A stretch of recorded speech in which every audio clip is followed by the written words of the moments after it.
Hello friends, it's Miss Victoria, and today I'm going to talk about Robert Frost's poem, Fireflies in the Garden. Robert Frost lived in many places throughout his lifetime, but he eventually settled in the New England area of the United States. He's known for his poetry about the countryside where he lived. Many of his poems have a theme of nature, and this poem also fits into that category as it's about fireflies and stars and being outside.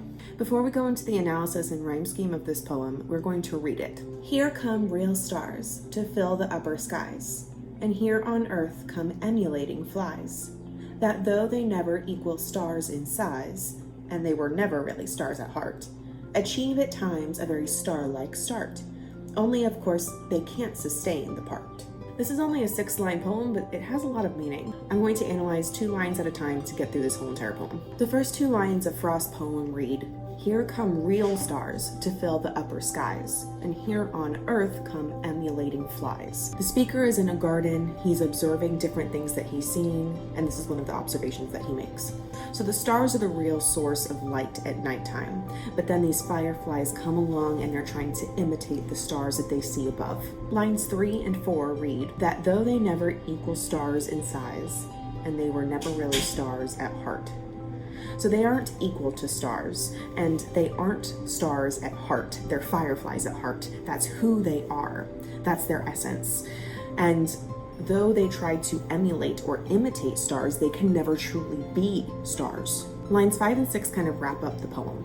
It reads, "Achieve at times a very star-like start. Only, of course, they can't sustain the part. At dusk, it seems like they are stars. Things start to twinkle, and they do take on quite the appearance of what a star looks like. However, Frost compares it to a part, like an acting part. And because they aren't truly stars, they can't sustain the part. They can't keep pretending to be stars because they are not stars. Eventually, their little light buzzes out, whereas stars consistently shine." This poem just doesn't have to be about fireflies. It could be about humans too. Humans try to imitate those they think are better than them or people that are doing great things. But if they aren't good at heart, if they are not like that person at heart, they can't keep pretending to be them. For example, I think that police officers are very admirable. I think that they are brave and amazing for all the things that they do for us, but I don't think I could be one. I could pretend to be one for a short amount of time, but when it came down to the nitty-gritty, when we had to go save a person in a house, I don't know if I could rise to that occasion. I couldn't pretend to be someone that I'm not. Sometimes we really want to act like people that we admire, though. It's hard not to.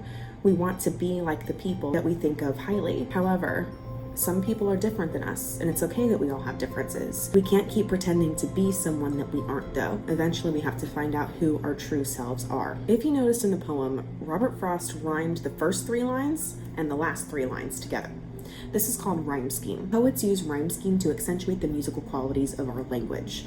It starts to sound a little sing-songy at the end. As readers, we can actually label rhyme scheme. We group them together with a letter. So it would be like group A, group B, group C, depending on which lines rhyme with each other. So the first 3 lines all have words at the end that rhyme together. So the first line ends in skies, the second ends in flies, the third ends in sighs. Skies, flies, and sighs all rhyme together, so that would be group A.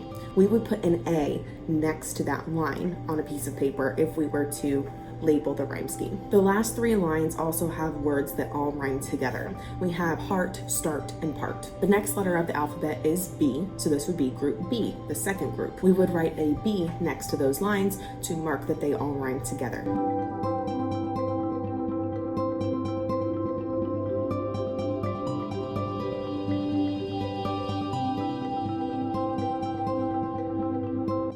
Many songwriters also use rhyme scheme because it is a musical thing. You've probably memorized some songs because they kind of get stuck in your head, and that's what poets are trying to do. They want to make it sound pleasing to the ear so that you remember the meaning and the message of their poem. Poems are usually short. They get a lot of meaning, the meaning that could be contained in a whole entire book, and they smush it down into just a few lines. So the rhyme scheme is actually really important because they want people to remember what's in the poem.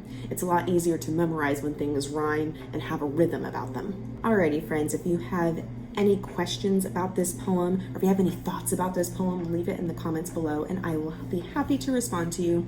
And thank you for watching. I am going to give an update of my plants, which was my first video, was setting up my arrow garden. My plants are actually getting too big for the arrow garden container. So as you can see, the basil is actually getting a lot taller. It's going above where the lights are, so hopefully the natural light from my window over here will be able to help them out a little bit.